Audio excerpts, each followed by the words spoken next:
saludaros a todos los participantes y disculpad este ratito de espera que estábamos intentando aquí resolver los problemas técnicos. Yo soy Nuria Marcos, soy la directora general de Ponsa IP y estamos aquí hoy pues, para comentar un tema bastante relevante como es el del nuevo marco normativo europeo en materia digital, las dos propuestas de mercados digitales.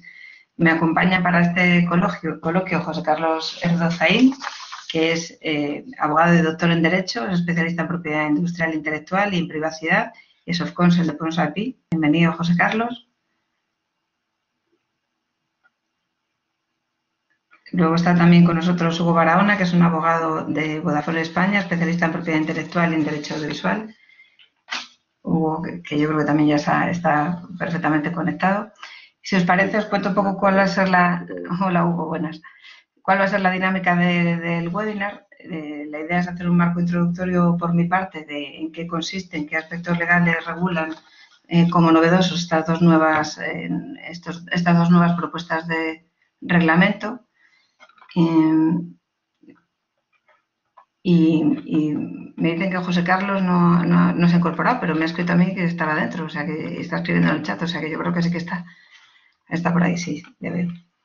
Bueno, como os decía, vamos a hacer un marco introductorio de estas dos nuevas normativas y luego establecer un debate precisamente con José Carlos y con Hugo para que, pues entre los tres, completemos un poco la visión de los aspectos más, digamos, más complejos que pretende introducir esta nueva normativa, porque todavía es una propuesta normativa que aún no se ha aprobado. Como os decía,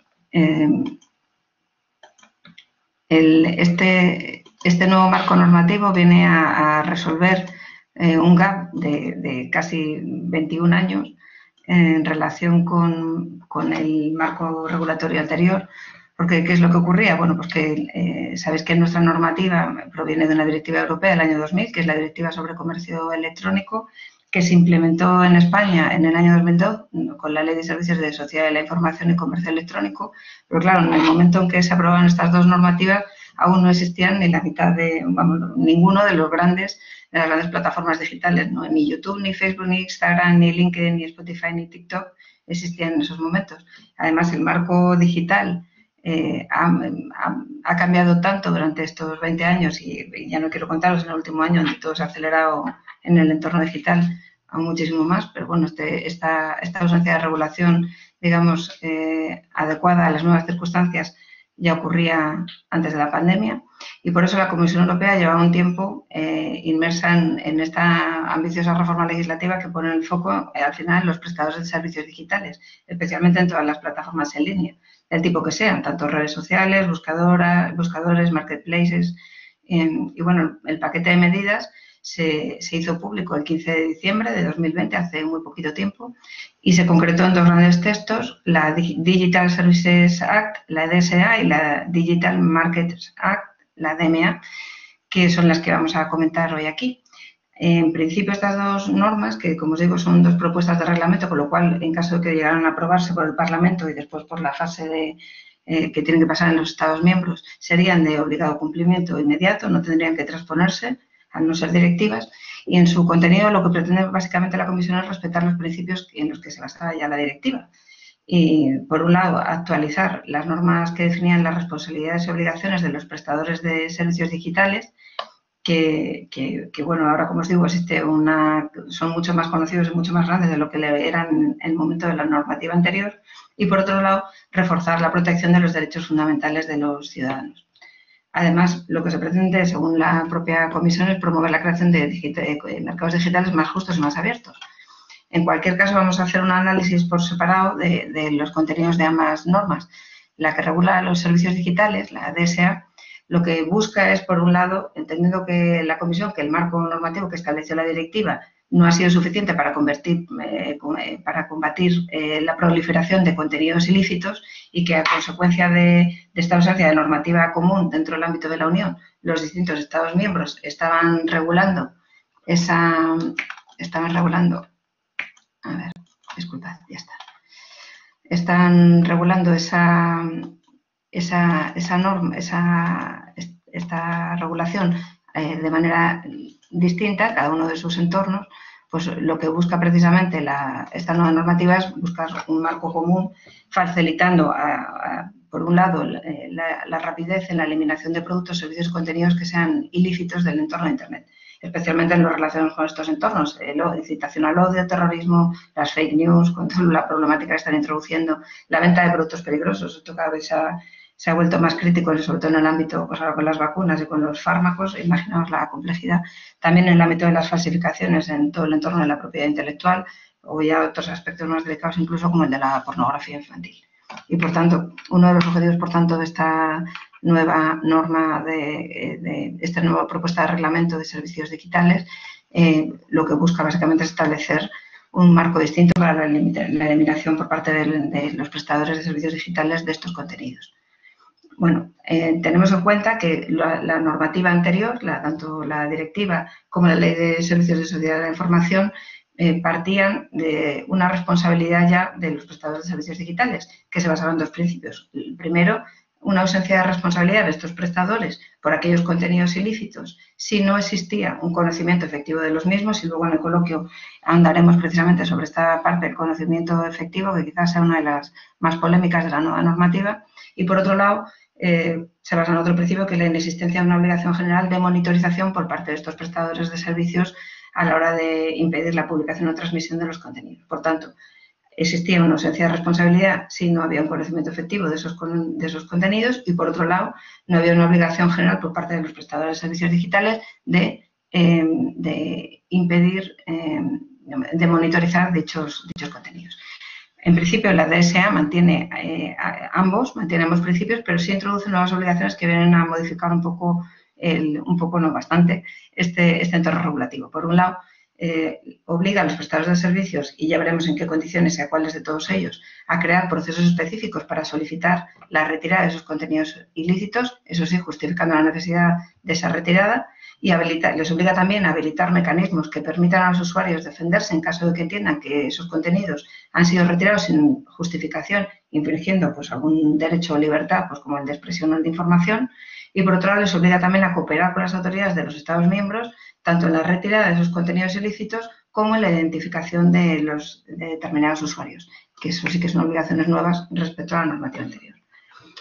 Por tanto, hay obligaciones que derivan de esa diligencia debida, y lo que buscan, según la Comisión, es aumentar la transparencia respecto a los mecanismos de actuación de estos prestadores de servicios digitales frente a los usuarios, ya sean consumidores, personas individuales o usuarios profesionales. Y para ello, ¿qué pretende? Pues imponer obligaciones que apuntan hacia esa diligencia debida, en lo relativo a establecer un punto de contacto único, a designar un representante legal, aunque sean prestadores de servicios que no están establecidos en el territorio de la Unión, pero sí prestan servicios aquí a sus ciudadanos. Por otro lado, obliga también a estos prestadores a describir políticas, procedimientos y medidas para moderar esos contenidos, incluyendo una cosa que es bastante crítica, entiendo yo, que es el uso de algoritmos, de los algoritmos que usan para la toma de decisiones en cuanto a la publicidad que ofrecen, por ejemplo, teniendo en cuenta que esta es un elemento clave de parte de los secretos empresariales, o por lo menos de los activos intangibles protegidos de la forma que sean por parte de estas plataformas, así como les obliga también a tomar medidas en lo relativo a publicar la información relativa a las solicitudes de retirada de contenidos ilícitos recibidos de terceros, ya vengan de autoridades públicas o ciudadanos o sean fruto de su propia actividad de monitorización voluntaria, que, como decimos, es una de las nuevas obligaciones que impone la DSA. Por otro lado, hay un tercer tipo de obligaciones que son adicionales para aquellos prestadores de servicios digitales que son plataformas en línea, que eso les obliga a ellos, que es, por un lado, les obliga a crear sistemas internos de reclamación para gestionar la retirada de esos contenidos ilícitos o la suspensión o terminación de servicios y cuentas de los usuarios. Les obliga también a estas plataformas en línea a cooperar con servicios alternativos para resolver disputas, pensando en mecanismos de mediación, básicamente. También les obliga a regular una gestión preferente de notificaciones respecto a la retirada de contenidos ilícitos realizadas por informadores de confianza. Algunas plataformas, véase Google, ya utilizaban estas figuras de informadores de confianza con terceros que permitía, pues nosotros, por ejemplo, utilizamos nuestros servicios profesionales a los clientes para la retirada de determinadas informaciones, de determinados contenidos ilícitos que afectan a la propia industria intelectual, a un tercero que tiene ya un tipo de acuerdo de estos como informador de confianza con alguna de estas plataformas. O sea, quiero decir que algunas de ellas tendrán que implantar un modelo y otras ya simplemente adaptar al que ya tengan. La obligación, además, de suspender temporalmente las cuentas de usuarios que tengan un historial ya reiterado de infracciones, y también les obliga a obtener la información necesaria de estos usuarios precisamente para permitir la trazabilidad de los terceros que ofrezcan venta a distancia de productos y servicios en el caso de que tuvieran que identificarlos por infractores, así como identificar debidamente aquella publicidad que muestran sus interfaces, incluyendo, como os decía, que esto es crítico, información sobre los criterios que emplean o los algoritmos que emplean para seleccionar a los receptores de la publicidad. En todo caso, de este conjunto de obligaciones que imponen la DSA, parece que, y esto es, yo creo, desde nuestra perspectiva también es otro punto polémico que luego comentaremos, teniendo en cuenta que se excluye de este conjunto de obligaciones adicionales para las plataformas en línea aquellas pequeñas y medianas plataformas que, por entender que consideran que estas obligaciones son una carga excesiva para ellas, que pueda afectarles como una barrera de entrada para nuevos competidores y desincentivarlos. Por tanto, digamos que el nivel de exigencias es igual respecto a las obligaciones de entrada para las pequeñas y medianas empresas entendidas desde el concepto de SMIs de la Unión Europea respecto a las grandes plataformas. Y por otro lado, hay otra serie de grandes de obligaciones adicionales para aquellas grandes plataformas en línea que también define de forma más concreta la otra propuesta de reglamento, la que luego veremos, que afectaría solo a aquellas plataformas en línea que cuentan con al menos 45 millones de usuarios mensuales activos y que van dirigidas a hacer un análisis de riesgo, de los riesgos potenciales que les podrían afectar en esta actividad suya y, por otro lado, en la medida de lo posible, a establecer sistemas que los mitiguen. Por un lado, como os digo, estas grandes plataformas en línea tendrían que elaborar un análisis de riesgos y, como mínimo, incluir, hay una enumeración amplia, pero como mínimo deben incluir todos los relativos a la distribución de contenidos ilegales, al impacto de su actividad en los derechos fundamentales de los usuarios y aquellos posibles usos manipulados de sus servicios que puedan afectar a la salud pública, a los menores, discursos cívicos, procesos electorales o seguridad pública. Por otro lado, dentro de estas nuevas obligaciones adicionales para las grandes plataformas en línea se incluyen, aparte de análisis de riesgos, medidas que puedan mitigar esos riesgos que ya han identificado en el análisis previo y, por tanto, adoptando sistemas de moderación o recomendación y colaborando con más o mejor o incluyendo informadores de confianza si antes no existían y limitando, por ejemplo, también la publicidad asociada a sus servicios. Por otro lado, también se les obliga a realizar auditorías independientes para determinar cuál es su grado de cumplimiento, a describir cuáles son, como hemos dicho, esto ya lo hemos mencionado en varias ocasiones, cuáles son los parámetros utilizados en sus sistemas de recomendación para los usuarios de los sistemas publicitarios, crear también un repositorio de la publicidad publicada y la obligación de designar un responsable de cumplimiento o compliance officer encargado de monitorizar dicho grado de cumplimiento. Por tanto, ¿qué ocurre con esta DSA? Pues que establece un sistema de control.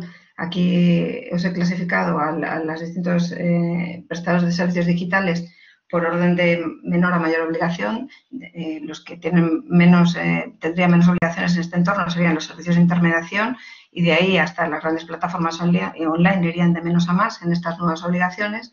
Y estas nuevas obligaciones que ofrezcan sus servicios para todas aquellas plataformas que ofrezcan sus servicios online, obliga también la Comisión o propone, mejor en este caso, la creación de un coordinador de servicios digitales en cada uno de los Estados miembros para que determinen ese grado de cumplimiento y establece un régimen sancionador que es bastante intenso, llegando incluso hasta el 6% del resultado de estas grandes compañías.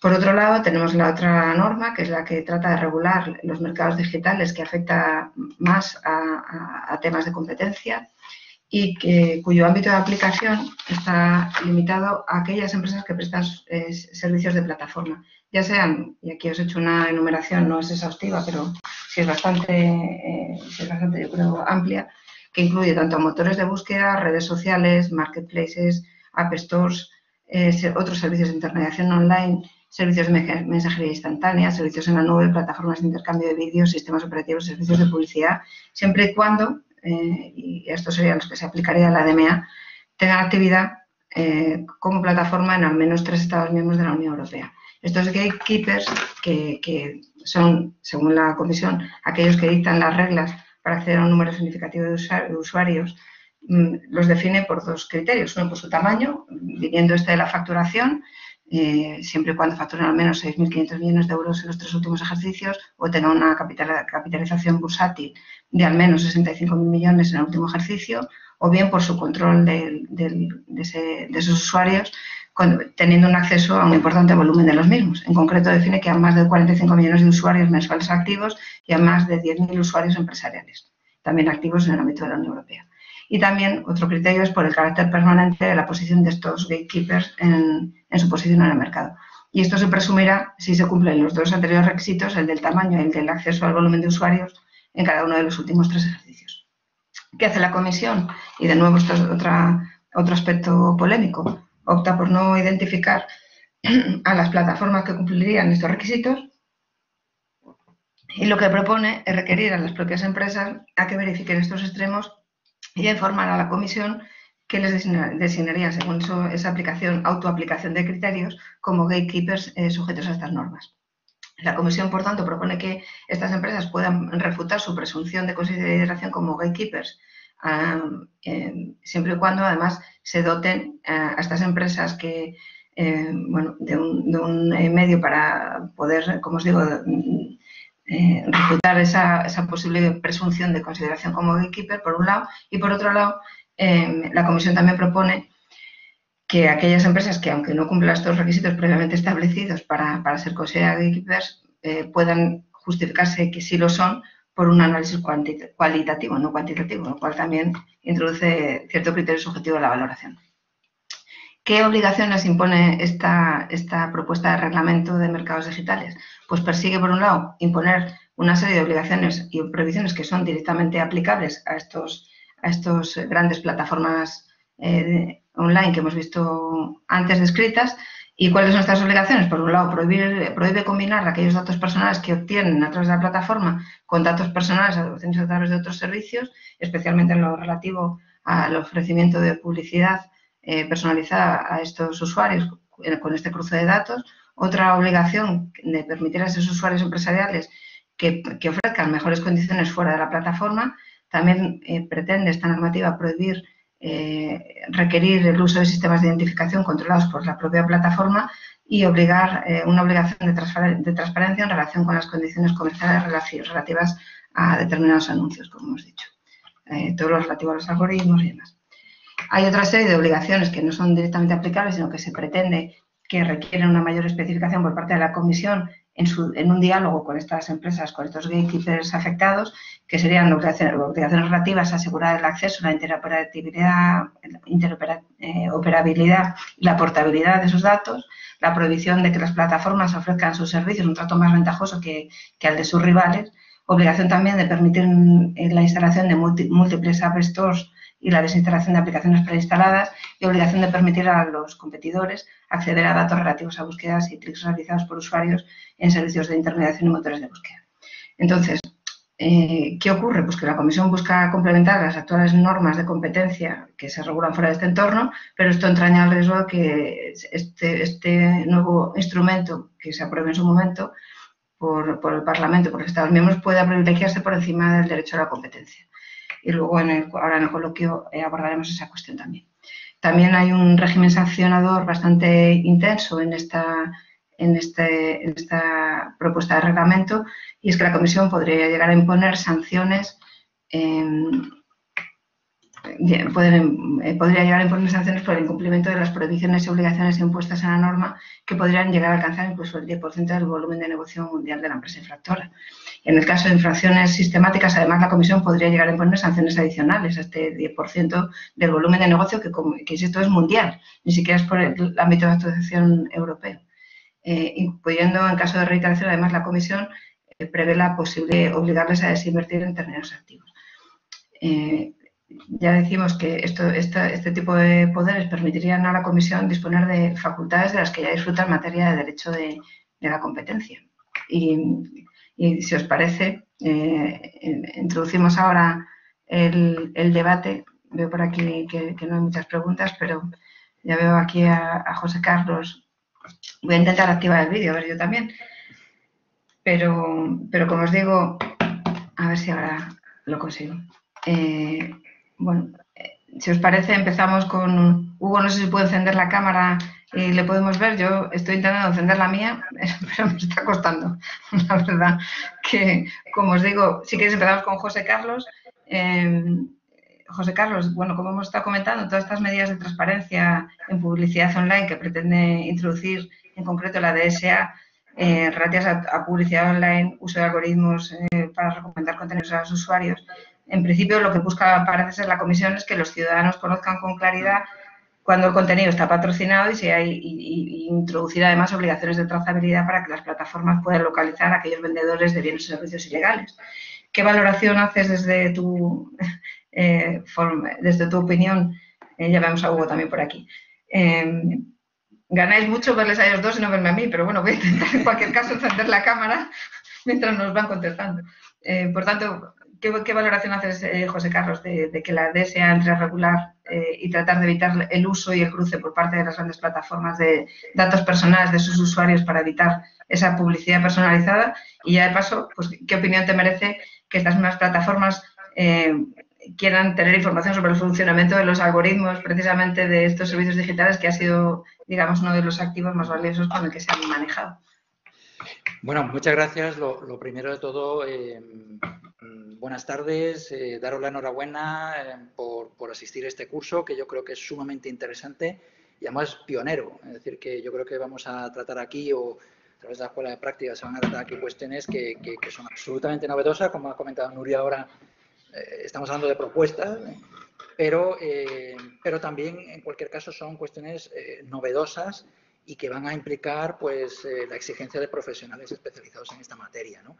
Entonces, yo creo que lo primero es daros ese mensaje de felicitación y de enhorabuena por asistir al curso. Y, Nuria, nada, contestando a tu pregunta, yo os diría lo siguiente.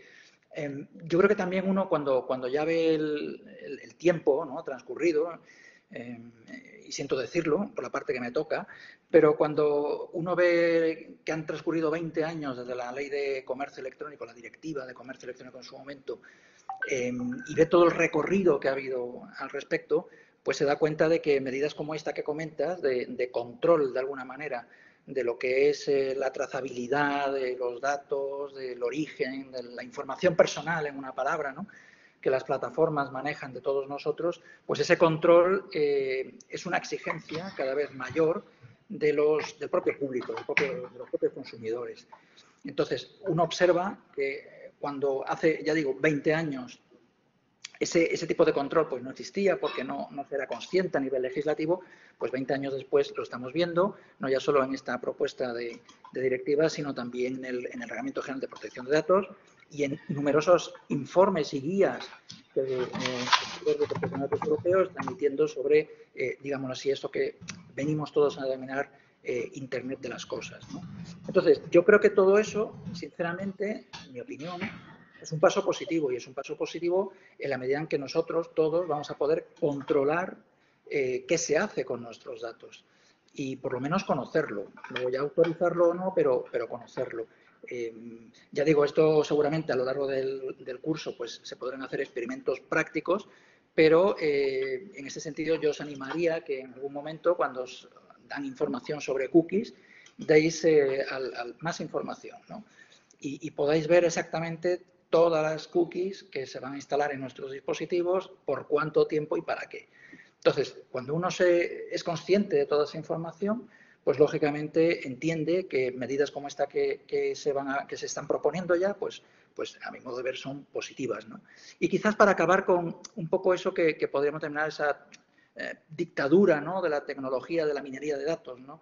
Decir que esa publicidad segmentada basada en nuestros hábitos de navegación, en nuestra navegación a través de Internet, Este tipo de medidas lo que pretenden es simplemente pues, acabar con esa dictadura y que por lo menos si se hace esa minería de datos, ese manejo de datos, pues que se haga con nuestro conocimiento y consentimiento.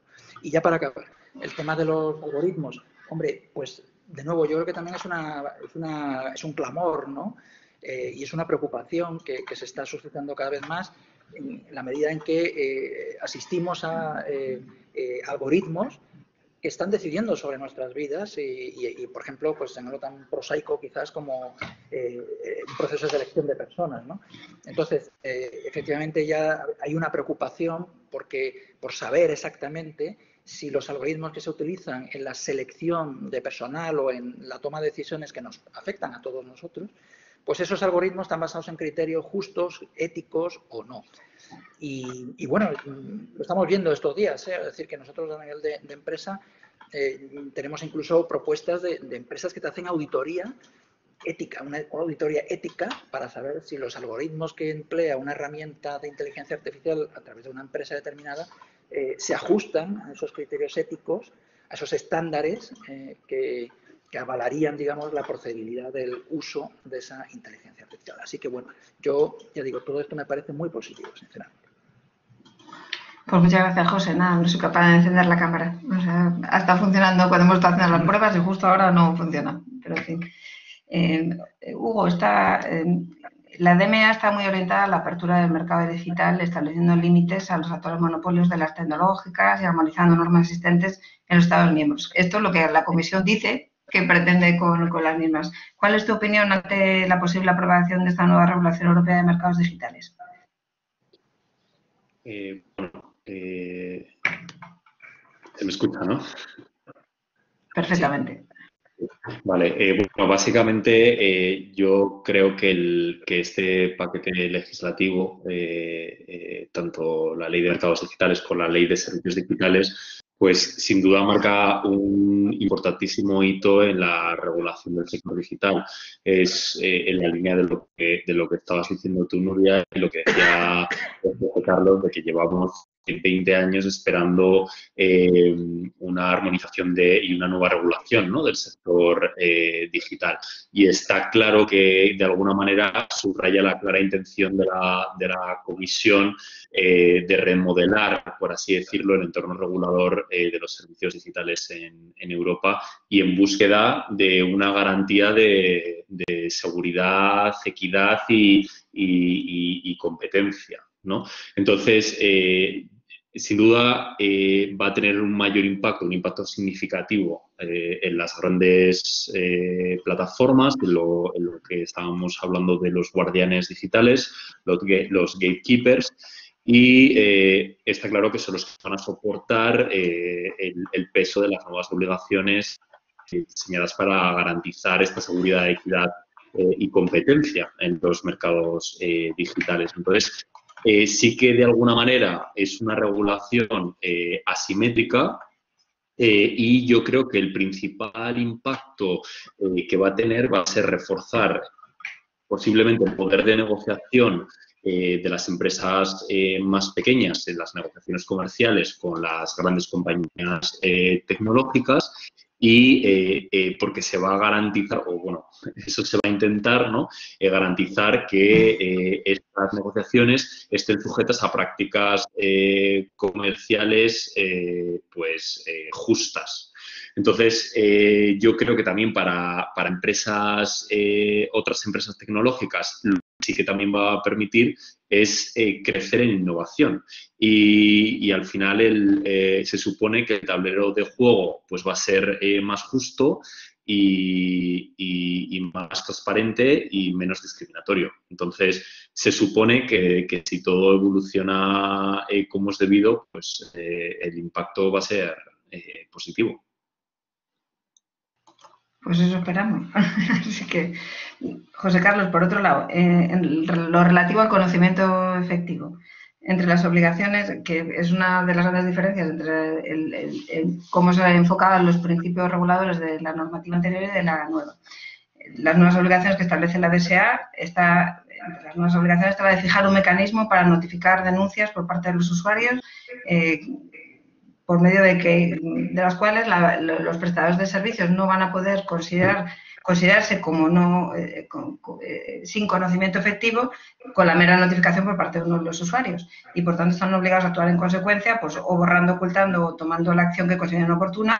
Y lo que parece más probable es que cuando las plataformas empiecen a recibir notificaciones o arbitren sistemas de notificaciones pidiendo por parte de los usuarios modificando la modificación de contenidos, partiendo que la propia DSA determina que esa notificación por sí misma ya supone ese conocimiento efectivo, tendrán, digo yo, o sea, no sé, la duda viene de si tendrán a no complicarse demasiado y directamente eliminar esos contenidos. Y eso, frente al conocimiento efectivo que está descrito en la actual directiva comunitaria, que ya estaba condicionado, sin embargo, a que una autoridad dictaminase ilegal al mismo, en el caso español, por los jueces. ¿Qué ventajas y inconvenientes ves a ambos sistemas? Bueno, yo creo que efectivamente esta es una gran novedad, ¿no? Que además corre pareja a otra reforma muy similar introducida por la Directiva 2019-790, que ya sabéis que aprueba o crea el marco normativo de lo que se ha llamado el mercado digital único, ¿no? Es decir, que la propia plataforma sea ya claramente responsable del contenido vertido a través de ella. Es decir, efectivamente, el modelo vigente hasta la fecha es el de esa directiva del año 2000, a la que antes nos referíamos, según la cual yo no soy responsable salvo que lo conozca, en una palabra, ¿no? Mientras que ahora ha habido una reacción legislativa que lo que busca precisamente es descargar en esas plataformas la responsabilidad de retirar aquel contenido que presuntamente sea ilícito. Yo creo que es una reacción, de nuevo, legislativa a esa, a esa indolencia, no quiero llamar tampoco indolencia, pero es así cierta pasividad, ¿no?, de algunas plataformas a la hora de retirar contenido que ha habido en el pasado, en el que la experiencia nos enseña que efectivamente casi esperaban, ¿no?, a la existencia de una resolución judicial ordenando la retirada para proceder a ello, cuando a veces, como nuestro Tribunal Supremo ha dicho, el daño era evidente, ¿no? Y cuando es evidente no hace falta casi esperar a ninguna resolución judicial. Yo creo que, bueno, va a suponer una carga extra, desde luego, qué duda cabe, para las plataformas a la hora de analizar exactamente la veracidad de la denuncia.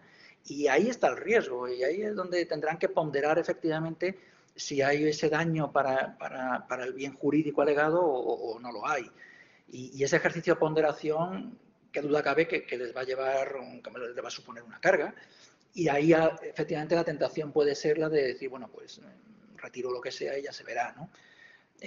Yo creo que eso puede propiciar, y de hecho yo os invito a que reviséis esa directiva 2019-790 al artículo 17, que es muy similar a este que estamos comentando. Bueno, pues en ese artículo 17 hay contracautelas a esto, de lo que estamos hablando. Es decir, que contracautelas ¿en qué sentido? Pues contracautelas en el sentido de decir, vale, tú retiras el contenido con la sola denuncia de un interesado, pero ojo, cuidado, no se puede perjudicar ni la libertad de expresión, ni la ironía, ni la crítica, es decir, una serie de cuestiones de derechos también, desde luego, que están integrados dentro de la libertad de expresión y que hay que también preservar. Entonces, ya veremos luego cómo juega esto en la práctica, ¿no? Pero es verdad que a priori, digamos, el debate está curioso.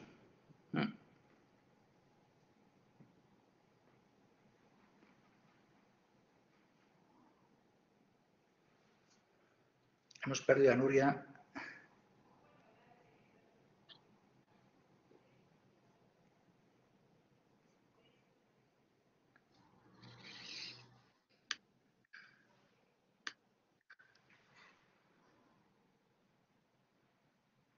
Hugo, ¿me escuchas? Sí. ¿Y tú cómo crees que esto va? Quiero decir, desde el punto de vista de la plataforma, quizás a lo mejor te estoy poniendo en una situación comprometida, ¿no? Pero en tu experiencia también, ese juego, ¿no?, de balanceo entre el derecho de un interesado, yo que sé, un copyright, una intimidad, un algo, ¿no?, y luego el derecho también de preservar, ¿no?, el contenido que pueda tener aquel que lo ha subido, porque a lo mejor está en su derecho perfectamente, ¿no?, a hacerlo. ¿Tú cómo crees, tu percepción personal, o sea, a ver cómo va a salir esa lucha, esa pugna entre esos dos derechos, cómo se va a resolver? Bueno, es que yo creo que es el debate eterno, ¿no? La contraposición de estos dos derechos. A ver, yo creo que al final en un entorno digital como el que indudablemente vivimos, en el que todo va en esta línea y el futuro va a estar marcado por esto, pues al final creo que la ponderación no va a poder ser equitativa. O sea, no creo que al final la protección de los contenidos va a tener que primar, o eso creo yo, que la balanza se va, va a decidir, ¿no? Que esto sea lo importante.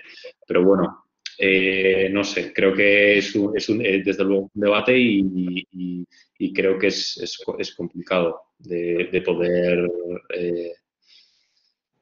resolverlo, claro. Sí, a ver, yo en mi experiencia también al hilo de esta cuestión, yo os diré que últimamente, y últimamente estamos hablando de 5 o 6 años para acá, ¿no? Nuestra actividad, digamos, con las plataformas usuales de contenido compartido, la que todos estamos pensando, es bastante positiva.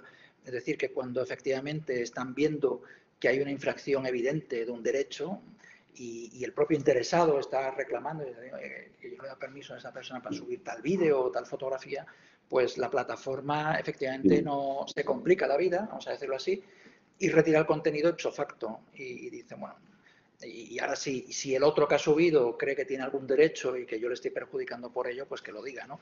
Pero prima facie, digamos, la idea es que efectivamente la propia plataforma observa que se produce ahí una infracción evidente y retira el contenido. Y ahí Yo nosotros de creo que ahí repente, digamos, ahí en ese caso no hay ni debate. Yo creo que los términos y condiciones de todas ellas es para curarse en salud, ¿no? Y bueno, ahí es lo que dices, que directamente cortan. O sea, directamente luego ya supongo que tendrán ese análisis, pero a día de hoy es así. Y más que sí, va a ser, esa es mi impresión, ¿eh? Y más que va a ser. sí, sí, porque además es que le va el negocio en ello. Es decir, que realmente yo creo que también lo que buscan aquí es todos nosotros que estamos subiendo contenido a ese tipo de plataformas, es justamente pues tener una cierta seguridad de que nadie la va a utilizar indebidamente y que al contrario, yo no voy a tener que seguir un proceso largo determinado para poder obtener la retirada del contenido infractor, ¿no? Porque si es así, pues cojo y me voy, ¿no? Como también personajes famosos han hecho últimamente de Twitter, ¿no? Que a lo mejor dice cualquier cosa y ya hay una crítica exacerbada hacia aquello que dices y directamente pues se van, ¿no? Por decirlo así, de la red social en cuestión, ¿no? Había una pregunta aquí que nos formulaba bueno, Cristina y Maite. Cristina dice, hola, a pesar de los términos y condiciones, tengo experiencia con alguna plataforma famosa que no retira nada.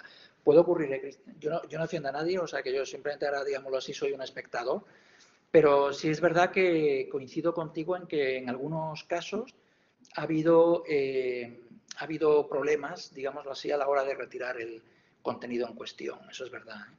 Y luego Maite nos dice que si no hay peligro de que se cortar, ¿no? Por curarse en salud conducta una censura excesiva. Pues efectivamente, yo creo que aquí lo que se ha criticado siempre y en la formación de esa directiva de mercado único digital a la que antes me refería, toda la discusión previa legislativa, ¿no? En el Parlamento fue en línea con lo que dices. Es decir, cuidado, no vayamos aquí precisamente en aras de proteger demasiado un bien determinado, no vamos a concluir, digamos, o ir a un lugar en el cual haya una censura, ¿no? Absoluta o excesiva de contenidos, ¿no? Ahí está el riesgo. Por eso decía antes que yo creo que ahí vamos a tener que asistir en los próximos años, si esto al final se aprueba como está ahora, ¿no? Vamos a asistir precisamente a cómo se ejecuta esto, qué efecto tiene esto en la práctica, ¿no? Eso es verdad. Yo creo que aquí un poco es tanto lo que comentaba Maite como lo que comenta también Conchi en una pregunta que dice que en la actualidad algunas redes sociales y plataformas exigen probar la titularidad de los derechos. Eso es verdad. Al final a lo que me refería con Curate en salud es en el sentido de bueno, no meterse ellos en una posible responsabilidad en un problema, ¿no?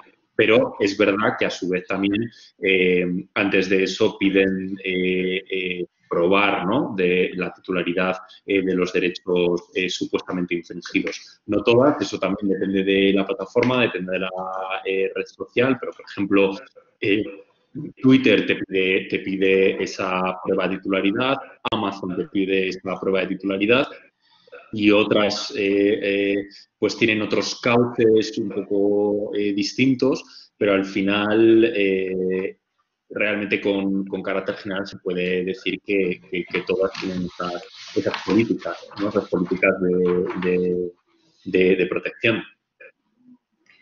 Bueno, muchas gracias por haber seguido. Ahora ya se me ve, ¿no, José Carlos y Hugo? Sí, sí, perfectamente. Me ha echado directamente de todo el sistema. Bueno, ya estoy dentro, ya os he visto que habéis seguido comentando, así que imagino que ya habéis comentado algún tema relativo a la responsabilidad. No sé si habéis llegado a ese punto. Sí, y hay otras preguntas aquí de compañeros que están ahí al otro lado. Muy bien. Mira, veo aquí la de Maite. Maite Arcos pregunta que si ya la habéis comentado esa. No, pues, esto es interesante. Bueno, esta última no.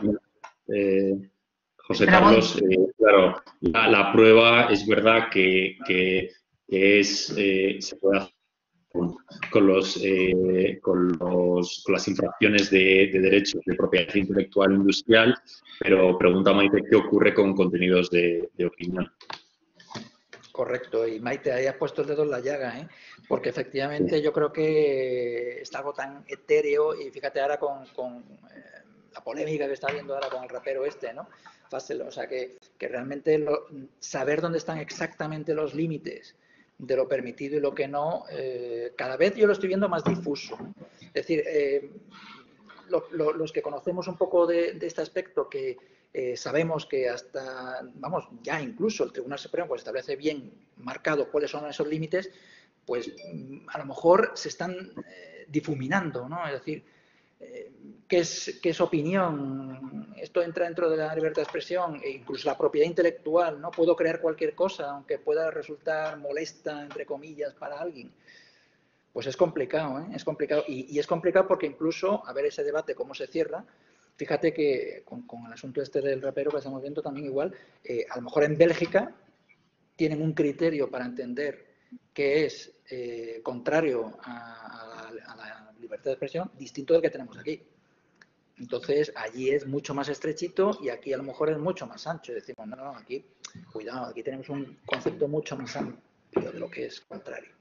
Quizá uno de los aspectos, ¿no?, más difíciles de armonizar en todo esto es qué va a pasar luego con lo que los distintos Estados miembros consideren o no que atente contra la libertad de expresión o que sea un ilícito o no según la tipificación y el tipo de información en cada uno de los países, ¿no? Que quizá entrar en esa regulación. Yo creo que la Comisión ha tenido durante este tiempo una actitud de no publicar no darle demasiada publicidad precisamente al contenido de los textos que estaba manejando porque claro, sabe de la polémica. Yo, como colofón a lo que estáis comentando, quería preguntaros también, mientras se animan los asistentes y preguntan una cosa más, mira, Maite sigue insistiendo, tal y como está la cosa, no se primará el criterio de los diferentes Estados miembros, sino el de la plataforma. No sé qué opináis tenéis vosotros, qué opinión tenéis finalmente.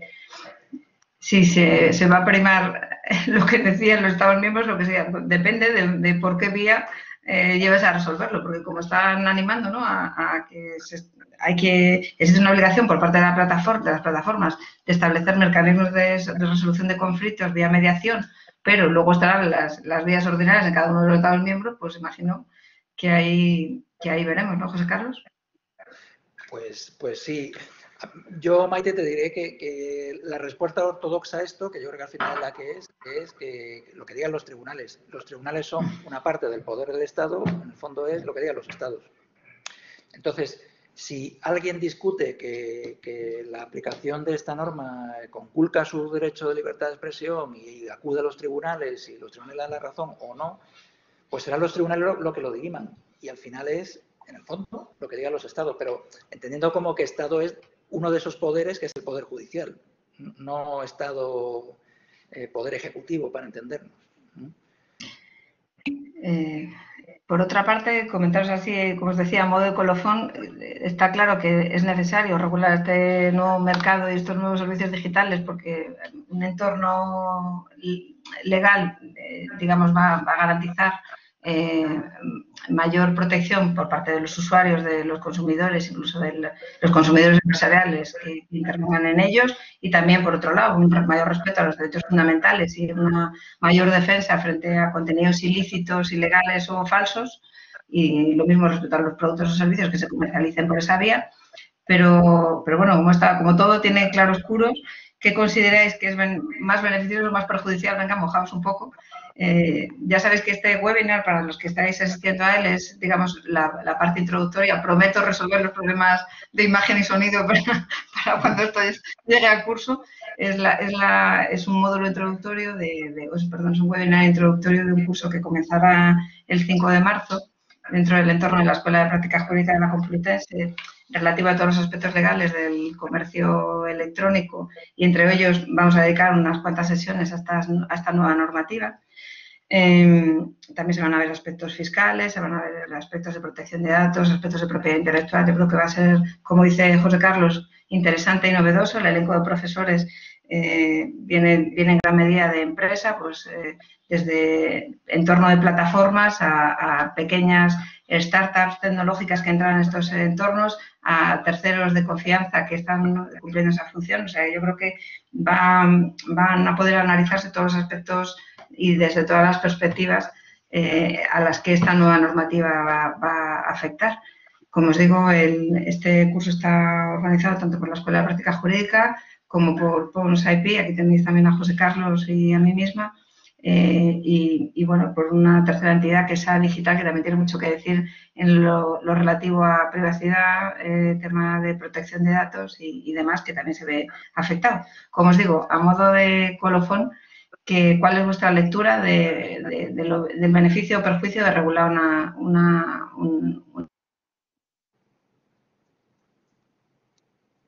Se ha quedado ahí. Hugo, venga, te toca. ¿Qué opinas? Bueno, a ver, yo creo que desde luego todo este nuevo marco normativo es lo que decía al principio. Yo creo que es más beneficioso que perjudicial si lo tomamos desde el punto de vista de la necesidad de alcanzar un marco normativo para el sector digital, ¿no? Entonces, yo creo que es bueno el reabrir y reinterpretar los conceptos jurídicos clave dentro de ese marco y buscar que se ajusten a la finalidad que busca la normativa, ¿no?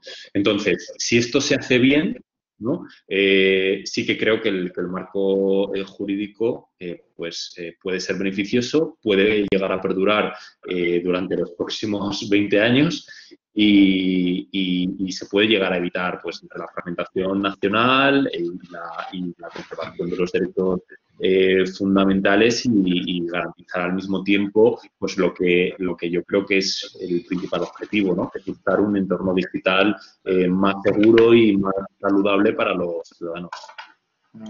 Sí, a ver, yo creo que aquí, fijaos, yo creo que también, de nuevo, teniendo una cierta perspectiva histórica, hemos ido de la neutralidad tecnológica, de la libertad, de no regulación, etcétera, que marcó, digamos, el inicio de Internet, digamos, de esto que es Internet, a cada vez más ir regulando, ¿no? Pero no ya solo en Europa, en la Unión Europea, sino en Estados Unidos, en fin. La verdad que es un fenómeno legislativo a nivel mundial, ¿no? Y es curioso, yo creo que esto es sencillamente porque se han dado cuenta el legislador, en una palabra, que Internet no es tan ideal como parece, ¿no? Y que ese oasis, vamos a decirlo así, de libertad, pues está plagado también de riesgos, ¿no? Y de inseguridades. Y que es necesario regular lo necesario para evitarlas, ¿no? Para evitar esas inseguridades y para garantizar, en una palabra, que los consumidores, en una palabra, que somos todos, pues podamos estar ahí tranquilos, en una palabra, ¿no? Y no haya lesiones de derechos ni abusos por parte de nadie. Entonces yo creo que, bueno, sinceramente, ya digo, teniendo esa perspectiva histórica, se está teniendo exquisito cuidado, creo, en la regulación y en sopesar, en ponderar todos los intereses en juego. Es decir, que aquí tampoco creo que haya un especial beneficio para nadie, ¿no? Es decir, yo creo que se están sopesando bien todos los intereses y creo, honestamente, que se está regulando bien, ¿no?